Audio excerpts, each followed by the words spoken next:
Marisol didn't deny it. She didn't defend herself.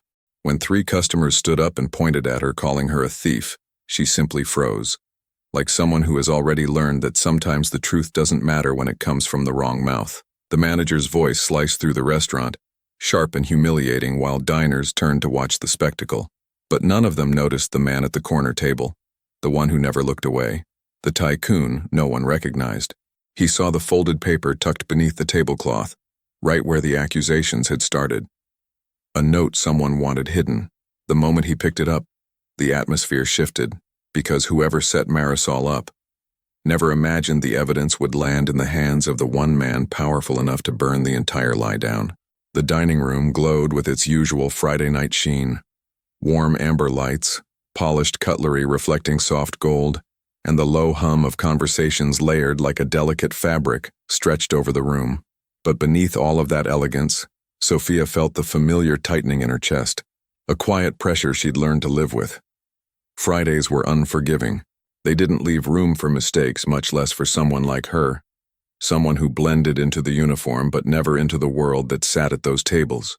Sophia moved between guests with the practiced ease of someone who had learned not to take up space. "Still water for you, sparkling for you," she said, her voice warm but careful, her accent tucked into the edges like a secret she tried not to reveal too fully. Every glass she placed on the table was steady, precise. She couldn't afford tremors. Tremors meant attention, and attention was dangerous. Her thoughts ran ahead of her body as she crossed the floor. Rent, light bill, her sister Isabella's school trip she still hadn't paid for, and her mother's medication, the one the pharmacist refused to refill unless they cleared the previous balance. Everything in her life existed like plates balanced on the edges of her palms, steady only if she never stopped moving. She approached table 9, the couple she'd served for an hour. They were already standing, adjusting coats that cost more than her monthly salary. The woman dabbed her lip with a linen napkin and said, "Thank you, dear," with the tone of someone thanking an automatic door for opening. "It was our pleasure to have you," Sophia replied softly. The man nodded at her dismissively. "Receipts there." Her heart fluttered, just a little, at the possibility of a tip. She waited until they walked away before sliding the bill folder open. What she expected was the small but essential kindness that helped her survive each week. What she found was nothing. No bills, no card slip, not even a scribbled thank you. Just an empty folder. She blinked, then checked the tablecloth, the floor, the edges of the plates. Nothing. The folder was as empty as if someone had intentionally wiped it clean. She felt her stomach hollow out. A shadow fell over her shoulder. "Let me guess," a voice said, crisp as broken ice. "No tip." Again. Her blood went cold. She didn't have to turn to know who it was. Cassandra, floor supervisor, walking rule book, hunter of imperfections, all wrapped in perfume thick enough to announce her before her reflection reached a mirror. Sophia straightened, breathing shallowly. "The customers didn't leave. Oh, please." Cassandra stepped closer, lips curling into a smirk. "We've had 3 missing tips tonight." 3? And you just happened to be the server for 2 of those tables? "I didn't take anything," Sophia whispered. Cassandra folded her arms, long red nails tapping against her elbow. "Well, someone did, and since this seems to happen only on your shifts." A few nearby diners paused, forks hovering midair, pretending not to look while looking. Shame was a spectacle in places like this. One people enjoyed more than dessert. Sophia felt warmth crawl up her neck. "I would never steal." "Never." Cassandra's smile flattened. "Intentions don't pay the register, Sophia." The silence between them stretched, tight as a rope. The clatter of dishes from the kitchen, the flicker of candlelight, the soft murmur of conversation. It all pressed in on her, trapping her. "There was a tip here," Sophia insisted, voice trembling despite her efforts. "They always leave something." "Well," Cassandra replied sweetly, "apparently they didn't, and unless the money magically appears by closing time, I'll have to report you. Protocol." She let the words sink in like poison. "Security will also need to be informed." Security. The threat hit Sophia like a slap she didn't see coming. Her breath caught. People like Cassandra didn't have to raise their voices to destroy someone. They only had to threaten the right system. She swallowed hard. Please don't do this here. Oh? Cassandra's eyebrows lifted. Is there somewhere else you'd prefer to be accused? A few customers exchanged glances. A man in a suit cocked his head slightly, intrigued. The bartender paused mid-pour. Even the couple at table 5 stopped whispering about their vacation plans. Cassandra had an audience now, and she loved audiences. Sophia lowered her gaze. I haven't done anything wrong. We'll see. Cassandra pivoted sharply, heels clicking like judgment in motion. Sophia was left standing alone, holding an empty tip folder that suddenly felt heavier than the wine bottles she carried nightly. Her hands trembled, so she tucked them against her apron, pressing them down. Her throat tightened. She refused to cry. Not here. Not where it could be weaponized. She walked toward the service station, shoulders tight, counting each step like a prayer. 1, 2, 3. Don't let them see you break. Don't let them win. But the pressure in her chest burned. She reached the back counter and set the folder down, letting her fingers hover over it. The stainless steel reflected her face. Eyes glossy, lips pressed tight, chin angled just enough to keep her expression from collapsing. Her reflection didn't look like a thief. It looked like a tired girl who had spent too many nights tiptoeing through life so she wouldn't trigger someone else's authority. Sophia, Diego whispered from the busser's station. He looked concerned. You okay? She nodded, swallowing hard. Yeah, just busy night. He didn't believe her, but he didn't push. Cassandra's being a witch again. Ignore her. I'm trying. Want me to? No. She cut him off gently. Don't get involved. She'll make it worse for you. He nodded reluctantly. If you need anything, water, a moment in the walk-in freezer to scream, let me know. Despite everything, Sophia let out a tiny puff of laughter. Thanks. Then she picked up a clean tray, steadied her breathing, and stepped back into the battlefield of white tablecloths and polished silver. Her body moved automatically. Refill table 3's water, deliver bread to table 12, clear plates from table 5. But every movement felt like walking through fog, her mind still replaying Cassandra's voice. Security. Report. Missing money. The kind of accusations that followed people like her, even when they were false. She saw the maitre d' approaching and quickly diverted her path. The last thing she needed was more eyes reading her expression. She tightened her jaw, forcing her face into the neutral, pleasant mask she'd perfected over years of customer service. Then her hands stopped. Her breath halted. Something shifted in the air. It was subtle at first, a small silence, like the room collectively inhaled. But then it grew. The restaurant dimmed, not the lights, but the atmosphere. A ripple passed through conversations, soft but unmistakable, as if the entire dining room sensed something, or someone, before they even saw him. The front doors opened, not gently, but deliberately, like someone pushing aside a curtain to enter a stage they already owned. Cold autumn air swept inside, sending the nearest candle flames flickering. A shiver crawled up Larissa's spine. Diego looked toward the entrance and froze. Even Cassandra paused mid-stride, and then the man walked in, tall, severe, immaculately dressed in a charcoal suit that fit him like authority incarnate. His silver hair was trimmed with absolute precision, his posture flawless, his movements unhurried. He walked with a kind of self-possession that didn't just command attention. It rearranged it. He didn't glance around. He didn't appear curious. He appeared purposeful, a hunter who already knew the shape of the forest. Sophia's fingers tightened on her tray. Who was he? A CEO? Politician? Billionaire? She'd seen wealthy people before. This restaurant survived on them, but something about him was different. It wasn't money. It was gravity. Then he stopped scanning the room, because he found her. His gaze, cold, clear, impossibly sharp, locked onto Sophia and stayed there. Her breath caught. Why was he looking at her? Who was he? Cassandra noticed the stare and stiffened. Can I help you, sir? She asked quickly, stepping forward with a smile that had too many teeth.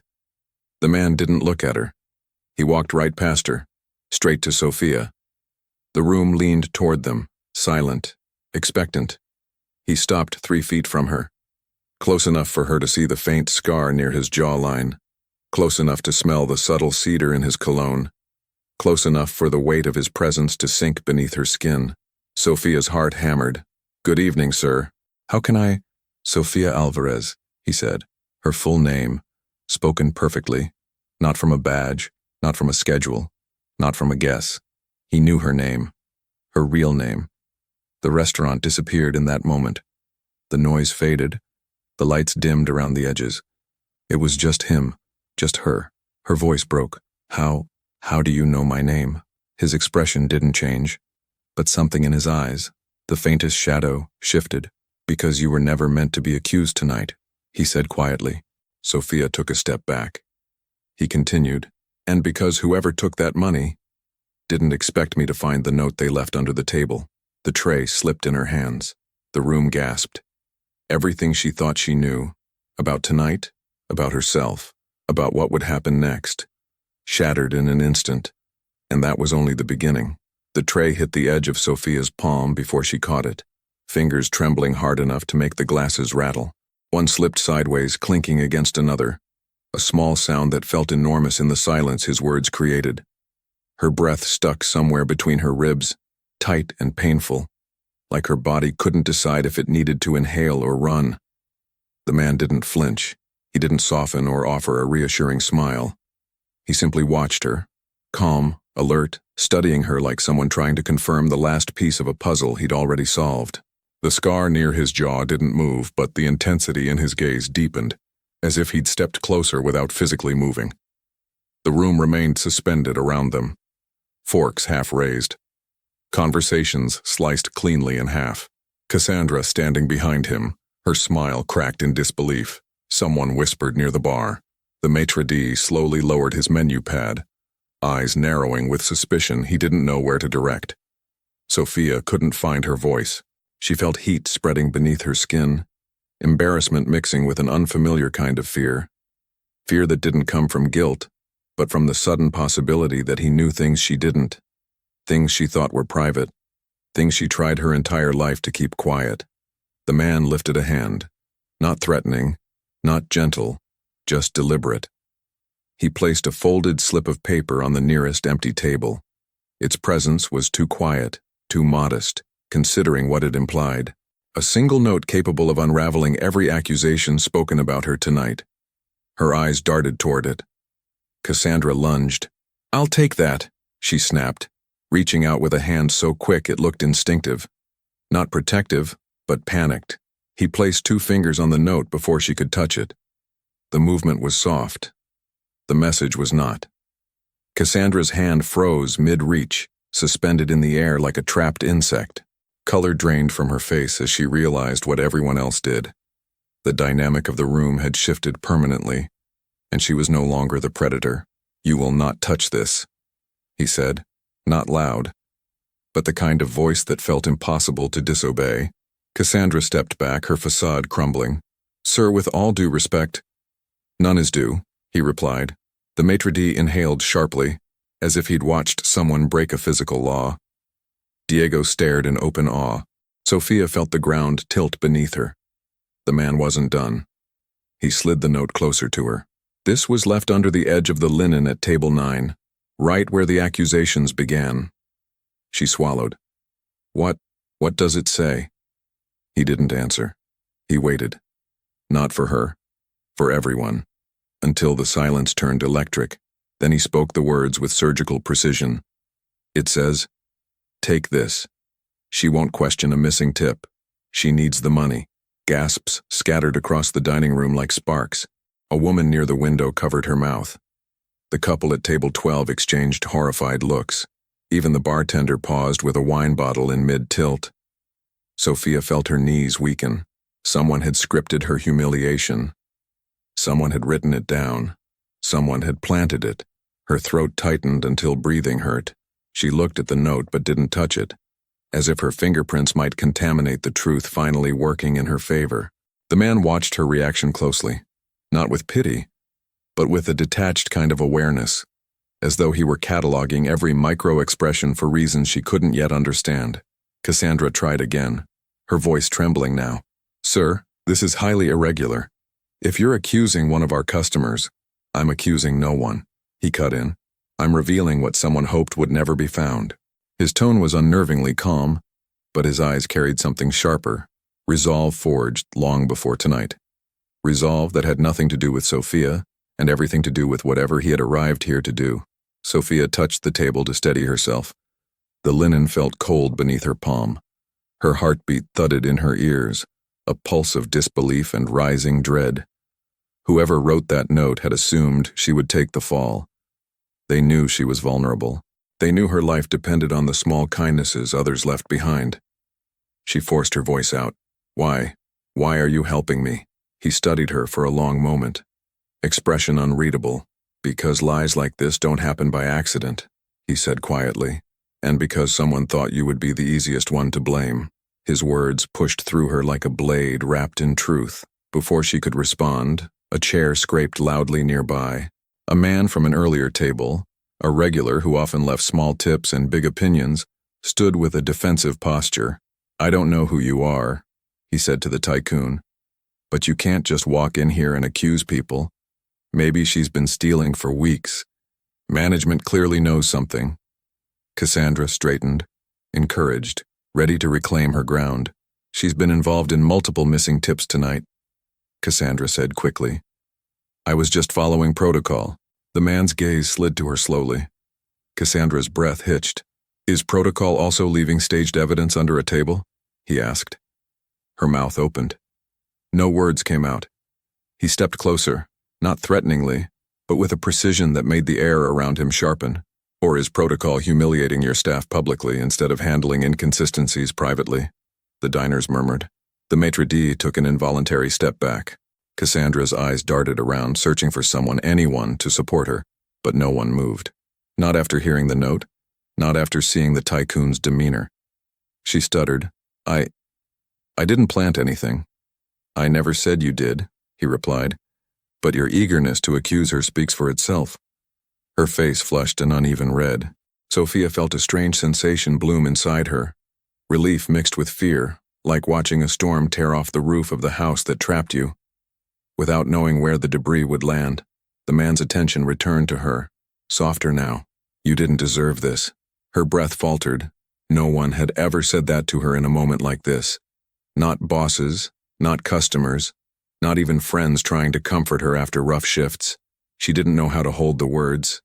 They felt fragile, dangerous, like something that might shatter if she accepted them too quickly. Before she could speak, the man continued. "May I see your hands?" She hesitated. He kept his voice low but firm. "Please." Her fingers trembled slightly as she lifted them. Her palms were small, calloused, red from hours of carrying plates and scrubbing tables. The faint tremor was impossible to hide. He nodded, as if confirming something only he understood. "Not the hands of a thief," he murmured. Cassandra scoffed loudly, but the sound landed flat. He ignored her. Then to Sophia. "Tell me exactly what happened with that table." She swallowed, trying to steady her voice. "I served them for an hour. They were polite. Quiet. Nothing strange. When they left, I checked for the tip and it was gone. And you didn't see anyone approach the table after?" "No." "Did Cassandra?" Sophia froze. Cassandra stiffened. "Are you implying—" "I'm asking," he said coolly. "Did you see someone go to the table?" "I was doing my job," she snapped. "Checking stations, overseeing staff, monitoring—" "Monitoring what?" he asked, eyes narrowing with surgical precision. "The tables? Or her?" Cassandra's jaw clenched. He took a slow breath, almost thoughtful. "Interesting." Sophia felt her heartbeat quicken. "Sir," the maitre d' interrupted shakily, stepping forward. "If you'd allow us to handle this internally—" "You already mishandled it," he replied without looking at him. "Publicly." The maitre d' looked as though someone had slapped him. Then the man took the note again, holding it between two fingers. "This handwriting, familiar to anyone?" Half the staff leaned in. No one spoke, except Cassandra. Her eyes widened for half a second, barely perceptible, But enough. The man saw it. His expression sharpened. You recognize it. I don't, Cassandra protested a little too quickly. It's just messy, that's all. The lie hung in the air like smoke. Sophia felt something cold slide down her spine. He didn't accuse Cassandra. He didn't need to. He simply tucked the note into his jacket pocket and said, I'll be requesting security footage. The tone made it clear it wasn't a request. Cassandra paled. The maitre d' stammered. Sir, that's not acceptable. The cameras are for internal. The man looked at him. Just looked. The maitre d' stopped speaking. Sophia felt the room folding into itself, the atmosphere thickening with tension. The Tycoon stepped slightly closer to her, not enough to invade her space, but enough that she felt shielded for the first time all night. This isn't over, he said quietly, without breaking eye contact. Her stomach twisted, not with fear but with something else. Anticipation, dread, the strange warmth of being defended by someone she didn't know. Someone who knew her name. Someone who held the truth in his pocket. He turned toward the entrance. But then, he stopped, his gaze fixed on someone behind her, someone she hadn't noticed watching, someone whose expression shifted the moment their eyes met his. His voice dropped into something darker. Of course, he murmured.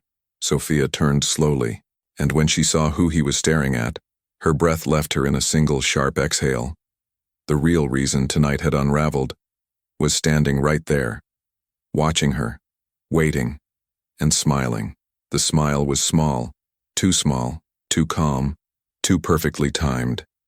A curve of the lips that wasn't joy or amusement but something colder, sharper. A smile that said, I know exactly what I did, and I'm not afraid of anyone finding out. Sophia felt her stomach twist as her gaze settled on him. Victor. Busser. Lowlier than even she was. A quiet presence most nights, hovering near the edges of the floor, wiping tables, stacking glasses, always seeming one step out of rhythm with the rest of the staff. He'd been hired 2 months ago. Barely spoke to anyone. Barely looked at anyone, except tonight, when he was staring directly at her, and smiling. His posture was too loose for innocence, too comfortable for someone caught in the center of a storm he should have been terrified to be near. He leaned casually against a service shelf, one hand gripping the cloth he used for polishing, the knuckles pressing into the wood with a pressure he probably didn't notice. His eyes flickered from Sophia to the Tycoon, measuring, calculating. The Tycoon didn't move. He simply shifted his weight with a slow, deliberate ease, as though a piece of the puzzle had finally clicked into place. Sophia felt fear rise, warm and sour, sliding beneath her ribs. She whispered, "What's he doing?" The Tycoon didn't answer. He stepped forward, each footfall quiet but heavy with intention. In 2 strides he stood between Sophia and Victor, not blocking her view, but anchoring the moment with a presence that rewrote the atmosphere. "Victor Avila," the Tycoon said. If Sophia's heart stopped when he said her full name, it froze in absolute disbelief when he spoke his. She hadn't even known Victor's last name. But this man did. Victor's smile faltered, and then rebuilt itself wider this time. A smile that rarely belonged on a busser earning barely enough to cover transportation. "Well, looks like you know everyone tonight," Victor said. His tone was light, but the tension hiding underneath it pulsed like a second heartbeat. Sophia stepped back instinctively. She could feel her pulse echoing inside her ears, loud enough she thought the diners might hear it. She didn't understand any of this, how the Tycoon knew Victor, what their connection was, why Victor would stare at her with that expression. "You left the note," the Tycoon said. Not a question. A verdict. Victor's eyes didn't waver. Notes get left all the time. Not like this. Something in the way the Tycoon said it, the precision, the certainty, made Sophia's skin prickle. Victor stepped forward, closing the space between them by an inch. "People forget things," he said with false ease. "Customers write dumb remarks. Maybe someone dropped it, maybe she wrote it herself." Sophia recoiled. "I didn't." Victor raised an eyebrow, unbothered. "Why not? You need the money. Everyone knows that." The room collectively inhaled. The Tycoon's gaze sharpened. "Speak carefully," Victor shrugged. just saying what everyone sees. But the diners didn't see that. They saw a young woman accused. They saw the supervisor humiliate her. They saw a note suggesting she was targeted. And now they saw a busser, someone who wasn't supposed to be part of the narrative, insert himself with too much confidence, too much familiarity. The Tycoon stepped closer, invading Victor's personal space with a quiet dominance that forced him backward without touching him. "I remember you," the Tycoon said. Victor's breath hitched. Sophia leaned in, heart thudding harder. "What do you mean?" she whispered. The Tycoon kept his eyes locked on Victor.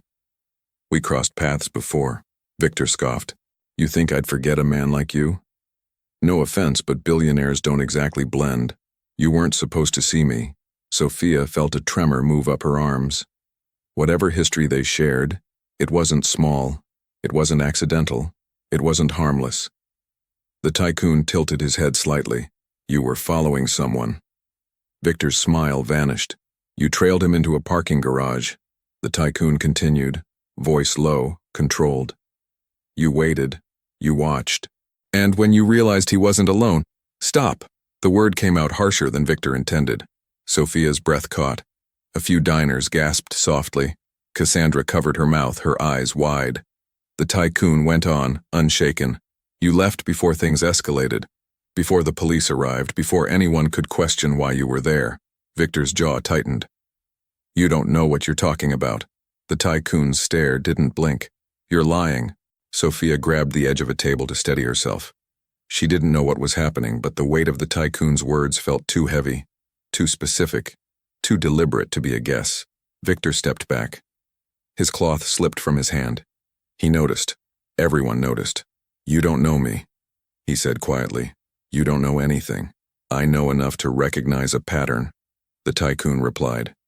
"When someone like you stands in the wrong place at the wrong time, repeatedly, the wrong place, the wrong time." Sophia's stomach sank.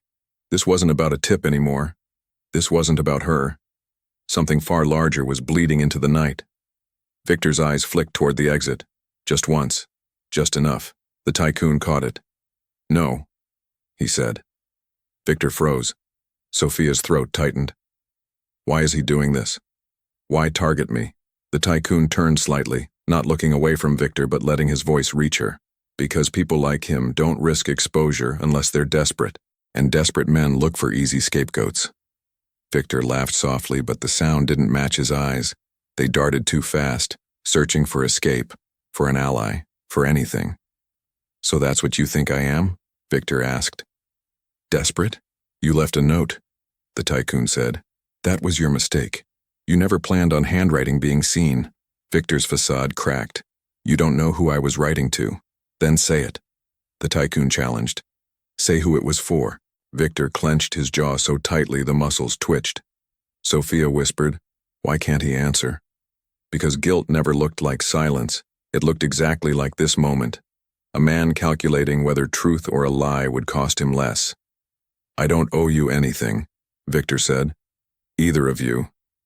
But the Tycoon stepped even closer, and when he spoke, the room fell into a depth of quiet so profound it felt like the walls themselves were listening. "You owe her the truth." Victor flinched. Sophia's chest tightened painfully. She didn't know why the Tycoon cared.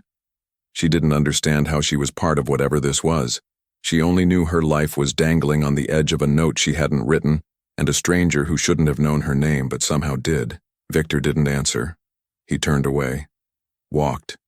A single step. Then another. Heading toward the exit. Cassandra hissed, "Victor, don't you dare walk away." But he didn't slow down. He pushed past the maitre d', brushed by a group of stunned diners, and made it halfway to the door. Until the Tycoon spoke one word. Enough. The sound wasn't loud, but it hit the room like a command encoded into the walls. Victor stopped mid-stride, stopped breathing almost. Sophia felt a tremor slip down her spine. The Tycoon's authority wasn't violent. It was absolute. Victor turned slowly, shoulders tense, sweat beading near his temple. "What is it you want from me?" The Tycoon's gaze hardened. "I want you to say what you thought would stay hidden." Victor's chest rose and fell in uneven breaths. He was unraveling. The confidence he'd worn minutes ago disintegrated, leaving behind something raw and exposed.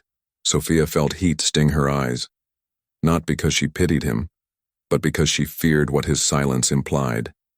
If he didn't speak, if he ran, her life might collapse under the weight of one lie. The Tycoon took a single step forward. Victor's mouth opened, closed, opened again, and then, in a voice that sounded like it had been dragged out of him, "It wasn't supposed to be her." Sophia's heart stuttered. The Tycoon's expression didn't change, but his eyes sharpened with lethal clarity. "Who was it supposed to be?" Victor exhaled shakily. "Someone else." "Who?" The Tycoon pressed. Victor shook his head.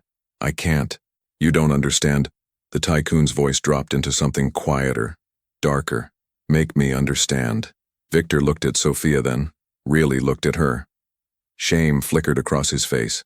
Fear followed. Then regret. Genuine, crushing regret. "I never meant to hurt her," Victor whispered. Sophia swallowed. "Then why did you?" Victor's lips trembled. "Because someone paid me to." The world lurched. Sophia staggered backward. The Tycoon's eyes narrowed to slits. "Who paid you?" Victor's voice broke. "I don't know his name, I only know the description." Sophia couldn't breathe. "What description?" Victor lifted his trembling hand and pointed.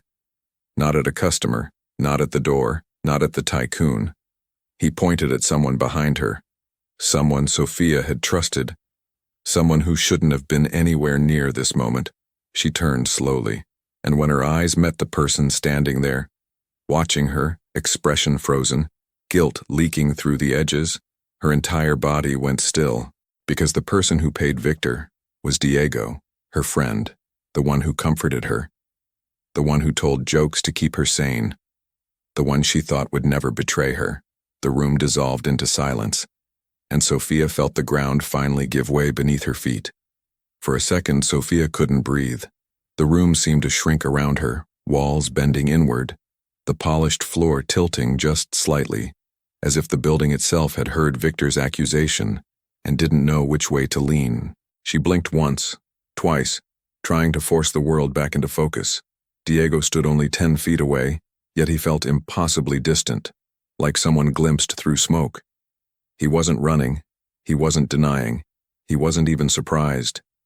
He just stared at her with an expression that made her stomach twist, a mixture of shame and resignation, as if this moment had been approaching for days and he'd run out of ways to avoid it.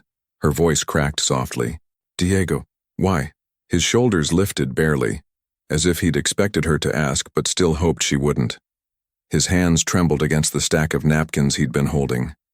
They slipped from his grip, drifting to the floor like fallen feathers. Victor stepped back, eyes lowered, as though the confession he'd delivered had exhausted what remained of his courage. The Tycoon, however, watched Diego without blinking, still controlled, every line of his posture tuned to a tension that hadn't yet snapped. Sophia felt her throat tighten. "Please say he's lying." Diego closed his eyes, inhaled and exhaled slowly. When he opened them again, the truth was already there. "I didn't want it to be you," he whispered. The words hit her harder than a shout. A hollow ache opened beneath her ribs. "But it was me." He flinched. Not at first. The Tycoon stepped forward, his shadow stretching across the linen, across the polished glasses, reaching Diego before his body did. "Explain," he said quietly.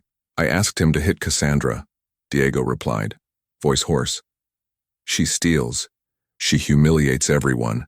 She is poison to this place. I wanted someone to expose her, someone people would believe. That was the plan." Sophia felt her breath falter. "And then?" Diego hesitated. "And then he changed it." Victor nodded, ashamed. "Second time we met, you said it'd be easier if it landed on someone who wouldn't fight. I didn't want to do it, but you insisted. Said management already had their eye on her, that she was soft target." Sophia recoiled as if struck. Soft target. The words echoed through her head. All at once she remembered every moment she had swallowed mistreatment because she needed the hours. Every shift she'd survived by making herself smaller, quieter, easier. Every humiliation she'd accepted to keep her mother's medications paid, her sister in school, her apartment from slipping away one late payment at a time. She had made herself invisible, and someone she trusted had turned that invisibility into a weapon. The Tycoon's jaw tightened. You paid him to start a fire and then complained when the wind changed direction? Diego ran a hand through his hair. It wasn't about hurting her. I swear. I thought I could control it. I thought I could nudge things in the right direction. Just enough pressure, just enough noise that someone like you would notice. Sophia's breath caught. You did all this? Because of him? Diego nodded weakly. They said you were coming. Not officially. But the kitchen hears things. Suppliers hear things. Someone said the owner of this place likes to test his restaurants by appearing unannounced. And if something ugly happened in front of you, something unfair, you'd tear the whole structure down. So you staged something ugly, the Tycoon said. Diego swallowed. I was desperate. I needed things to change.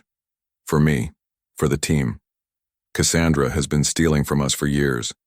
Management does nothing. HR protects her. People live terrified. We needed someone with actual power to see it. And you chose her as bait, the Tycoon said. His voice wasn't raised, but the accusation pressed through the air with enough force to make some diners shift uncomfortably in their chairs. Sophia stared at Diego, her pulse hammering in her ears. You used me. He winced as though the words themselves could bruise him. I didn't think it would go this far. I didn't think Victor would leave a note like that. I didn't think Cassandra would explode the way she always does. I didn't think... You didn't think about me. She cut in sharply.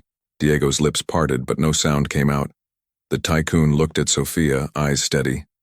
You deserve the truth, and you deserve the choice of what happens next. She shook her head. I don't know what choice there is. You have more than you think, he replied. But Sophia barely heard him. Her focus was on Diego, her friend, her co-worker, someone she had trusted in a place where trust was scarce, someone who had sat with her in the break room on nights she cried from exhaustion, someone who made her laugh to keep her from collapsing, someone who had traded her safety for his plan. Her voice trembled. Why didn't you ask me for help? He pressed a hand to his forehead. Voice raw. Because you would have given it. Even if it cost you everything. Even if it wasn't your fight. You always carry more than you should, Sophia. I thought. If I told you, you'd stop me.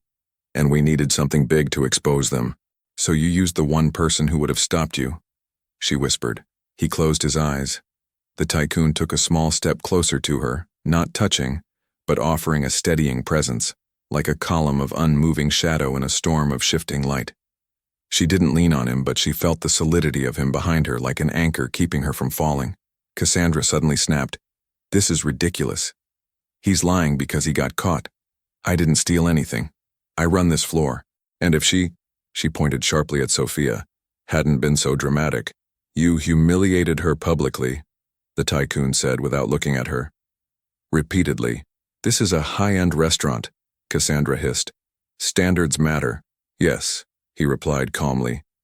Which is why your employment here ends tonight. A gasp rippled through the room. Cassandra's face drained of color. You can't do that. I can, he said. And I am. The manager stepped forward. Sir. It's done, the Tycoon repeated. Security cameras, payroll inconsistencies, staff reports, tip discrepancies. I've watched people like you destroy good workers with the excuse of standards. Consider this your last shift. Cassandra opened her mouth again, but this time no sound emerged. She backed away slowly as if the floor beneath her had turned into ice. Diego watched the scene in horror. This wasn't supposed to ruin everything, he whispered. Just expose her. You exposed more than her, Sophia said softly. You exposed what you really thought I was worth. Diego took a step toward her. Sophia, please. Don't, she said, backing away. The lights above her shimmered faintly, reflecting off the silverware. The entire restaurant seemed to pulse around her. Eyes, whispers, breaths all converging on her. She felt the weight of the Tycoon's attention settle on her again. You have every right to press charges. Against all of them. Her breath hitched. I don't know if I want revenge. This isn't about revenge, he said. It's about reclaiming your voice. She didn't respond. Her voice had been taken from her all night. Maybe for years, maybe longer. She wasn't sure reclaiming it was something she could do in front of 100 strangers and a man whose presence seemed to bend the structure of every room he entered. She turned toward Diego, her eyes soft but wounded. "I never thought you'd be the one to break me to fix something else." He shook his head violently. "I didn't mean, but you did," she whispered. Silence coated the room again. Not the heavy, suffocating kind, but something emptier, more fragile. The kind that came after a truth too painful to process in one breath. Then the Tycoon spoke, voice softer now. "Sophia." She turned to him. "I meant what I said," he continued. "You don't have to stay in a place that only sees your worth when it's convenient. If you walk away tonight, you walk away with me behind you, not in front, not above, behind, supporting whatever you choose." Her pulse stumbled. "You're offering me a job?" she asked. His gaze deepened. "I'm offering you a life where no one gets to decide your value except you." Her breath trembled. Behind her, Diego lowered his head, knowing he had lost her trust in a way no apology could repair. Sophia closed her eyes. She didn't know what she wanted. She only knew her next breath mattered more than any she'd taken in years. When she opened her eyes again, the Tycoon was still watching her, waiting, not pushing. Something in her shifted, a certainty, a decision. But before she spoke it, another sound cut through the room. The restaurant doors opened, and someone stepped inside whose arrival would change everything again. Someone who looked straight at Sophia and whispered her name like they'd been searching for her all night. The voice from the doorway was soft, but it cut through the silence like a dropped glass. "Sophia." She turned. The restaurant's warm light smeared into a blur. Candles, crystal, polished silver. At the entrance stood a girl in an oversized hoodie and worn sneakers. Damp hair stuck to her forehead from the night air, one hand gripping a frayed backpack strap. Isabella. For a heartbeat, everything else fell away. The note, the accusations, the Tycoon beside her. All Sophia saw was her sister's wide, anxious eyes scanning the room, trying to understand why strangers in expensive clothes had all frozen mid-bite. "What are you doing here?" Sophia asked. Her voice came out raw, thinner than she meant it to be. Isabella crossed the distance in quick, careful steps as if afraid someone might tell her she didn't belong. "You didn't pick up," she said. "Mama called from the clinic. They wouldn't release her medication without the balance. She said you promised to take care of it today. When you didn't answer, she started to panic, so did I." The words landed heavier than Cassandra's accusations. They slid into the same bruised place in Sophia's chest that had been throbbing since the first time someone called her a thief. "You walked here? At this hour?" She whispered. "There are buses," Isabella muttered. But the sarcasm sounded tired. Her gaze moved over Sophia's face, down to her shaking hands, then to the tight circle of uniforms and suits around her. "What happened?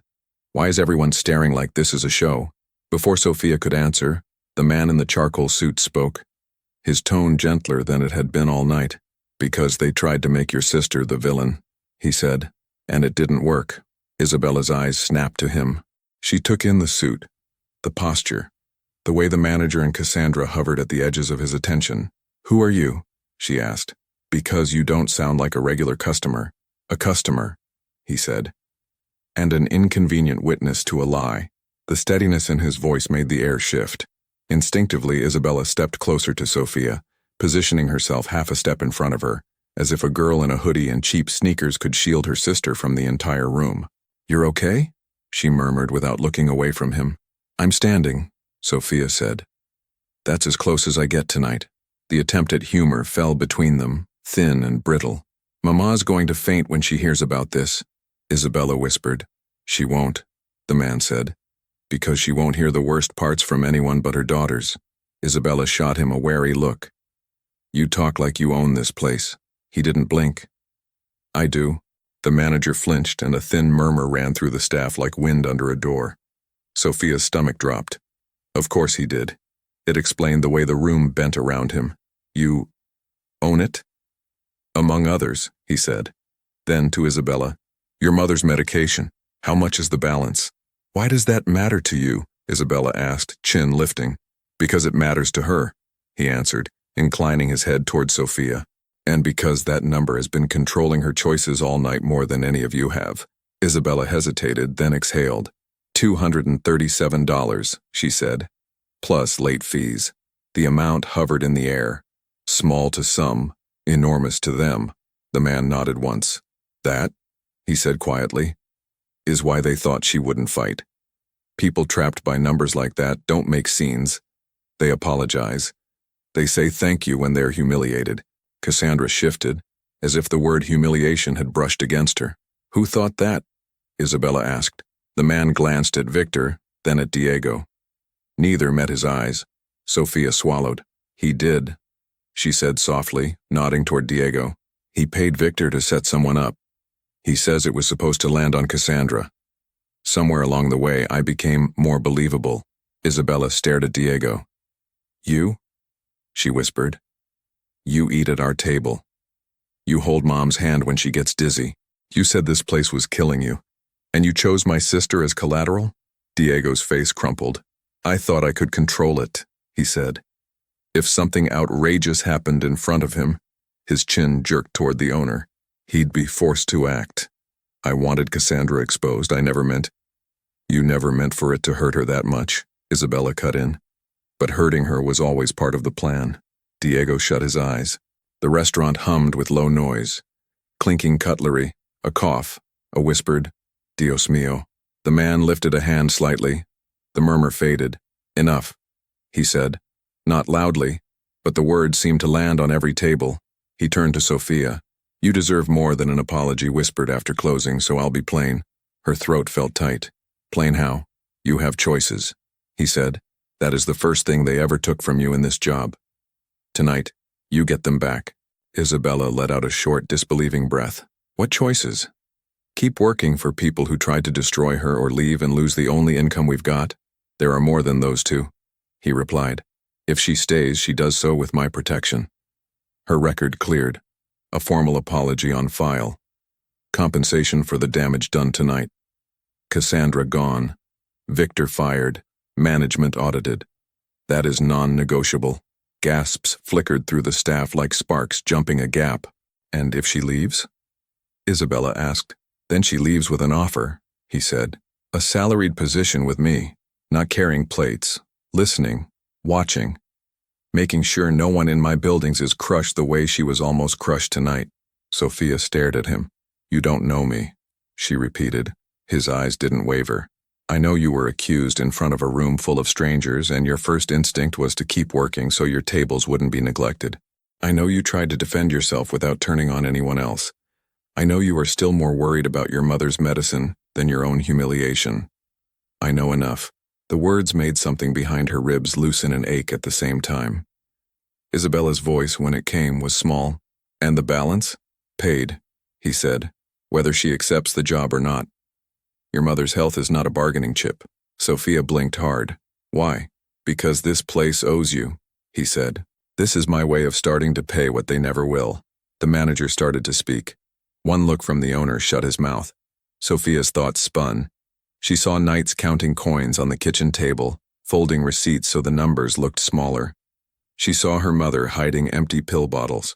She saw Isabella's tired smile whenever she said, We figure it out, like always.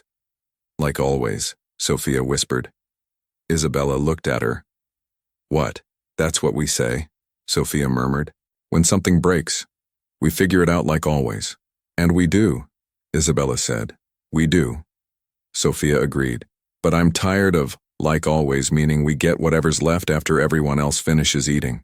The owner's expression shifted. Barely, but enough. You don't have to decide about the job tonight, he said. You're in shock. You need sleep, not contracts. Tomorrow at 10 there will be an envelope on your kitchen table with my offer. Read it. Burn it. Call me. Ignore me. That choice will be yours. And if I stay here instead, she asked, then you stay as someone who knows she can leave, he said. That changes everything, whether they like it or not. Isabella swallowed. I don't trust rich men with easy answers. Good, he replied. Neither do I. Sophia looked around the room one last time. Cassandra stood rigid, eyes furious and afraid. Victor stared at the floor. Diego watched her like a man realizing the bridge behind him was already gone. She realized something simple and terrifying. If she stayed because she was afraid to let go, they would own that fear forever. Gently, she reached for the knot of her apron. Her fingers fumbled once, then found the loop. The fabric loosened and slid free from her waist. She folded it in half, then in half again, hands steadier with each crease, and placed it on the nearest empty table. A hush fell, deeper than before. "If you walk out now," the manager began. "I'm not walking out," Sophia said quietly. "I'm walking away from one story and toward another. I don't know yet if I'll like it, but I'm done letting other people write it for me." Isabella's eyes filled. "So we're leaving?" "Yes," Sophia said. "We're going home." The owner stepped aside, giving her a clear path to the door.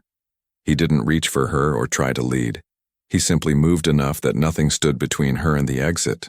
As she and Isabella crossed the dining room, the sound of their footsteps was soft but loud in the held breath of the room. No one stopped them, but more than one person looked down at their own hands and wondered what they'd been ignoring in their own lives. At the door, Sophia paused. Cold air seeped through the crack, carrying the smell of wet pavement in a city that didn't know her name yet. She looked back over her shoulder. The owner met her eyes, steady as stone. No nod, no smile, just a silent understanding. This was not an ending. She opened the door. The chill hit her face like a wake-up. Isabella stepped through first, still holding her hand. Sophia followed, leaving the glow, the whispers, the folded apron behind.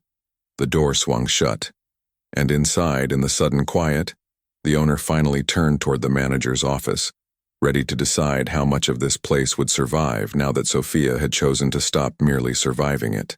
The night wrapped around Sophia and Isabella the moment the restaurant door shut behind them. The street was slick with a thin sheen of rain, turning headlights into streaks of white and red. Out here, the city sounded less curated, more honest. Distant sirens. A bus grinding its brakes, someone laughing too loudly on the corner. For the first few steps, neither sister spoke. Their hands stayed linked, fingers laced tightly, as if letting go might undo everything Sophia had just done. Her body still hummed with leftover adrenaline, every nerve buzzing. Beneath it, a heavier exhaustion crept in, slow and inevitable. "Are we in trouble?"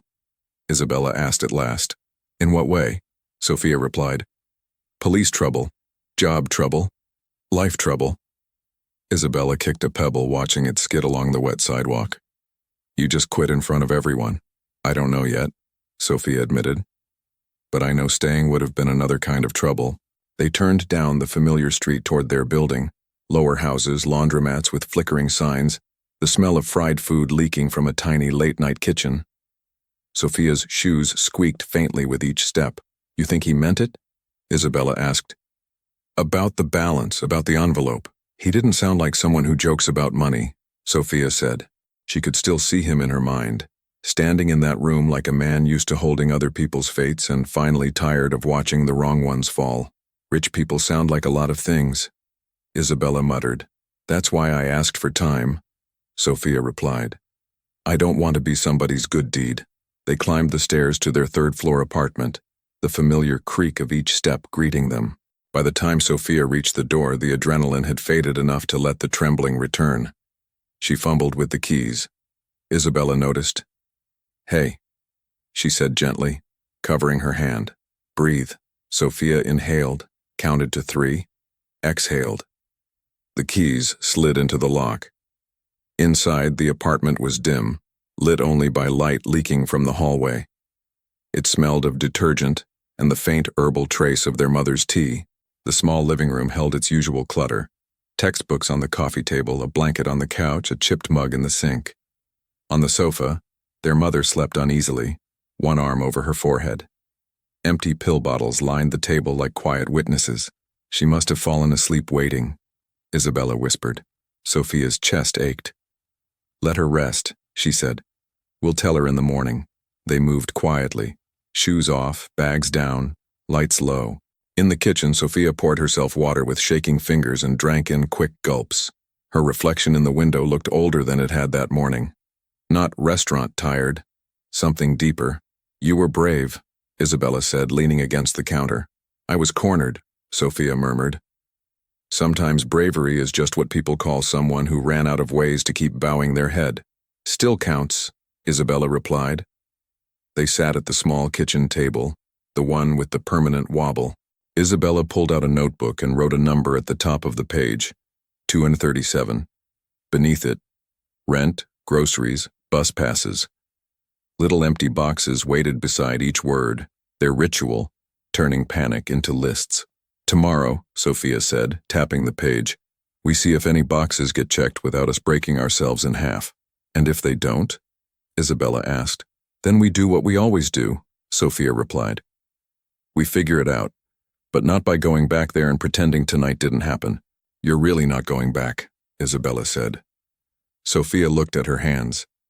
They still remembered the weight of trays, the slip of glass, the feel of the apron she had folded and left behind, like a version of herself she refused to pick up again. I'm not, she said. They went to bed late, after Isabella messaged the clinic to say they'd come by tomorrow. Sophia lay awake long after her sister's breathing evened out. Each time she closed her eyes, the night replayed. Cassandra's voice, Diego's confession, Victor pointing, the Tycoon saying her full name like he'd known it for years. You can walk away with me behind you, he'd said. Behind, not in front, not above. She wasn't sure if that comforted or frightened her. Sometime past midnight, sleep finally dragged her under. Morning arrived with thin light seeping around the curtains and the rumble of a garbage truck below. Sophia woke heavy. Habit made her first thought, did I oversleep for my shift? Then she remembered. There was no shift. The realization left a hollow space, terrifying and strangely clean. In the kitchen, her mother was already awake, robe wrapped tight, stirring sugar into tea she hadn't tasted. The lines on her face seemed deeper. Worry had carved them. You came home late, her mother said. We had a long night, Sophia replied, pouring coffee from the sputtering machine. Did they cut your hours again? Her mother asked. Isabella, in pajamas at the table, glanced between them. We need to tell you something, Sophia said. That never starts well, her mother muttered, but she set the spoon down.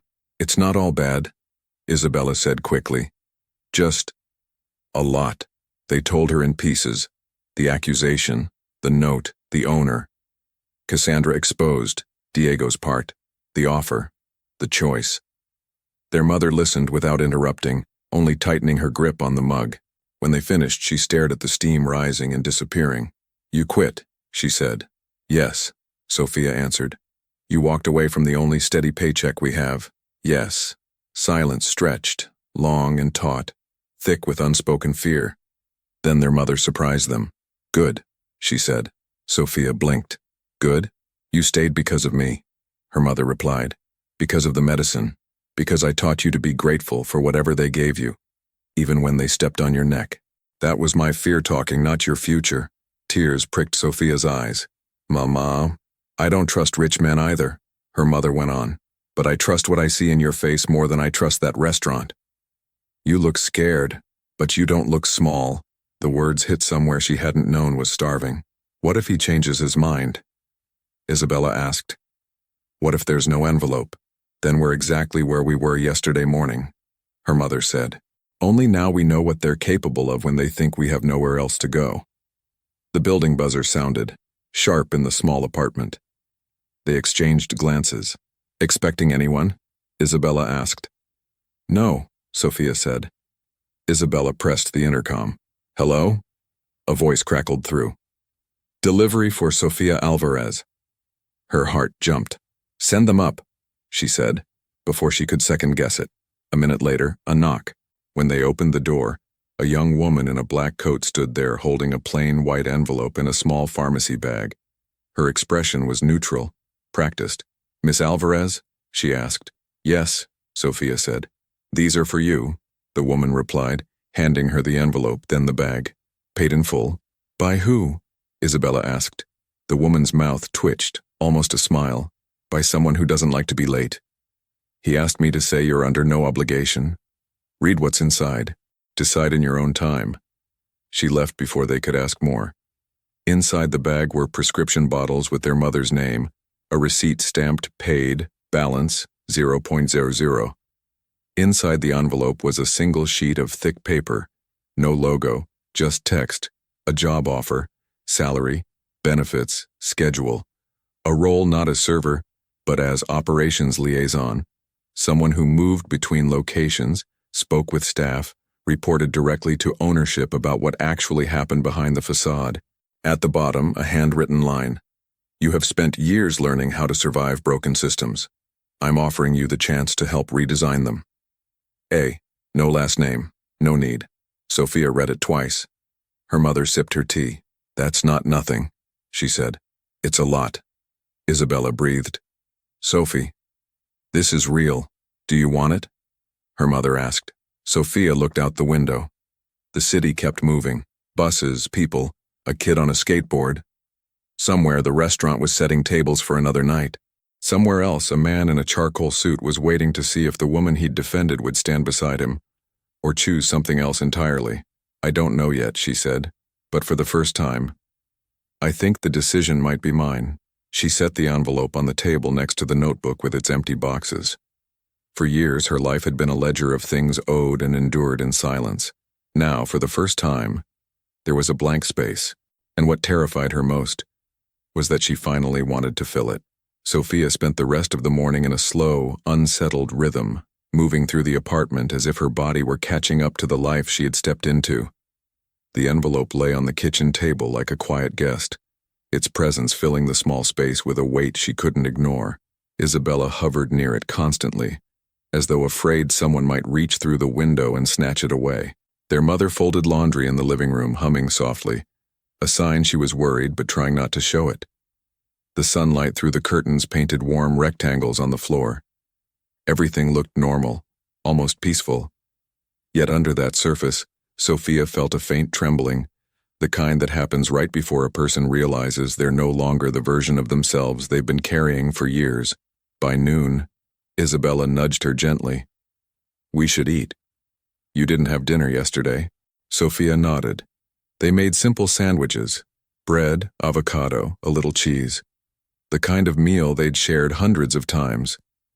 But even the familiar taste felt different, as though her tongue wasn't sure which life she was living. The old one, where every bite meant stretching dollars and time, or the new one, still unformed, still waiting on the table. Isabella glanced at the envelope again. You're going to read it once more, right? I've already memorized it, Sophia murmured. But you'll still read it, Isabella insisted. Sophia smiled faintly. Yes. She reached for the envelope, slid the paper out, and looked at the offer again. Salary numbers she had never imagined next to her name. Responsibilities that both intimidated and intrigued her. A contract that used the word independent more than employee. At the bottom, that same line written in the firm, deliberate handwriting. You have spent years learning how to survive broken systems. I am offering you the chance to help redesign them. She touched the letters lightly, as if testing whether the ink had dried. You know what I think? Isabella asked suddenly. Sophia looked up. What? I think he meant every word, Isabella said. Last night wasn't charity. He wasn't trying to play hero. He looked at you like someone who finally saw something worth fixing. Sophia's chest warmed. I'm not something to fix. I didn't say you, Isabella replied. I said the world around you. Their mother entered, leaning on her cane. If you take this job, it won't be because of him, she said. It'll be because you're tired of letting life happen to you instead of because of you. That is the only good reason. Sophia nodded slowly. She felt that truth in her bones. But she still wasn't sure. She grabbed her jacket. I need air. Isabella stood immediately. I'll go with you. Their mother shook her head. Let her walk alone once, she said softly. She needs to hear herself. Outside, the late morning breeze carried the scent of bakery sugar and exhaust fumes. Sophia walked without knowing where she was going. The city moved around her in loose waves, people pushing strollers, cyclists weaving through cars, a man selling roasted nuts on the corner. Life going on, indifferent to whether she stayed small or stepped into something bigger. She crossed a park, sat on a bench, watched pigeons bicker over crumbs. The world felt strangely tilted. Not wrong, just shifted. Like someone had turned the volume down on fear. Across from her, a young mother soothed a crying baby. A jogger tied her shoelaces. A couple argued in whispers. Everyone carried invisible battles. Some won, some endured, some hid. Sophia had spent years hiding. She closed her eyes. Isabella's words echoed, "You don't look small." Her mother's voice followed, "Good. You quit." And then the Tycoons. "You didn't break." She inhaled deeply. Then her phone buzzed. Unknown number. She froze. Another buzz. "Are you ready to talk?" A. Her heartbeat jumped. She stared at the message for several seconds, unsure if she should answer. Unsure if answering meant she had already chosen. Before she typed anything, the phone rang. Caller ID, private number. She hesitated, then accepted. "Sophia," came the voice. Low, steady, unmistakable. She exhaled shakily. "How did you get my number?" "You left your schedule card on the table," he said. "It had your contact. I hope that's not intrusive." "It's unexpected," she replied. "Unexpected often means opportunity," he said. "May I ask where you are?" "In a park," she said. "Are you alone?" "Yes." "Good," he said quietly. "You need quiet." She swallowed. "Why did you call?" "Because I meant what I wrote," he replied. "And because you looked afraid it wasn't real. I'm not afraid of you," she said softly. "No," he agreed. "You're afraid of what saying yes would change." She tightened her grip on the phone. "You talk like you already know my answer." "I don't," he said. "And that's why I'm calling." She blinked. "Why?" "Because most people make decisions when cornered," he said. "You're not cornered anymore. I want to know what you choose when you're not fighting for survival." His voice wasn't demanding. It wasn't seductive. It was sincere in a way that made her chest ache. "What if I say no?" she asked. "Then I'll respect it," he said. "And I'll still send the letter clearing your name to corporate. I'll still fire Cassandra. I'll still reimburse what you lost. Your no doesn't undo what is owed to you." "And if I say yes?" she whispered. There was a small pause, filled with the rustle of wind through leaves. "Then," he said, "I begin building something with you. Not for you." Her throat tightened. "And what does that look like?" she asked. "It looks like meetings where your voice is equal to mine," he said. "It looks like walking into rooms where no one dismisses you before you speak. It looks like rewriting the way employees are treated in every building with my name on the deed." Sophia felt the breeze brush her cheeks. "That sounds big." "It's meant to be," he said. "You've lived small long enough." Her eyes stung. She pressed her palm against her mouth. "Why me?" she asked again. "Because you see things clearly," he replied. "You saw injustice and didn't hide. You saw betrayal and didn't become bitter. You saw opportunity and didn't fall into desperation." His voice softened. "And because when I said your name last night, I saw recognition in your eyes. Not fear. You didn't shrink. Not from me. Not from the room." Sophia didn't know when tears began sliding down her cheeks. Only that they felt strangely warm. Strangely freeing. "I don't know if I'm ready," she whispered. "You don't need to be ready," he said. "You need to be willing." She closed her eyes again. The city hummed around her, alive and indifferent. The bench under her felt steady. "I am," she said. On the other end of the line, she heard the faintest inhale. "Then I'll send a car," he said. "No," she said quickly. "Not a car. I don't want to show up looking like someone who needed to be rescued." A pause. "Then tell me where to meet you." She looked around. The pond, the cracked path, the fountain spraying uneven arcs of water. "Here," she said. "In the park. I'll be there in 10 minutes. He hung up. Sophia stood, wiped her cheeks, breathed deeply. The afternoon sun spilled gently across the grass. 10 minutes later, she saw him approaching from across the path. No entourage, no suit jacket today, just him in a dark shirt and rolled sleeves, blending into the neighborhood more easily than she expected. His walk was still purposeful, still anchored, but softer. When he reached her, he didn't reach out or pull her into conversation. He simply stopped a respectful distance away and said, "Are you choosing yes?" She held his gaze. She thought of Isabella's tired eyes, her mother's creased hands, the weight of every shift she'd worked without recognition, the fear she'd carried like a second skin. Then she thought of last night, the moment he stepped between her and cruelty. the way the room shifted around him, the truth he uncovered without hesitation. "I'm choosing myself," she said, "and that means yes."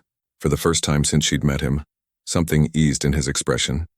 A quiet release, like a held breath exhaled. "Good," he said. Not triumphant, not claiming, just relieved. "What happens now?" she asked. "Now?" He gestured toward the path. "Now we walk. And tomorrow you start redefining the world you've been surviving." She hesitated. "And you?" He offered her the faintest smile. "I walk behind you, like I promised." She stepped forward. He fell into pace half a step behind her. Not leading, not pulling, just there. And as they moved through the park, the weight that had ruled her life, fear, scarcity, invisibility, lifted, little by little, like something she no longer needed to carry. For the first time in years, the road ahead didn't look like a trap. It looked like a beginning, and Sophia walked toward it with her head high, knowing exactly who she was. And finally, knowing she deserved the life waiting on the other side.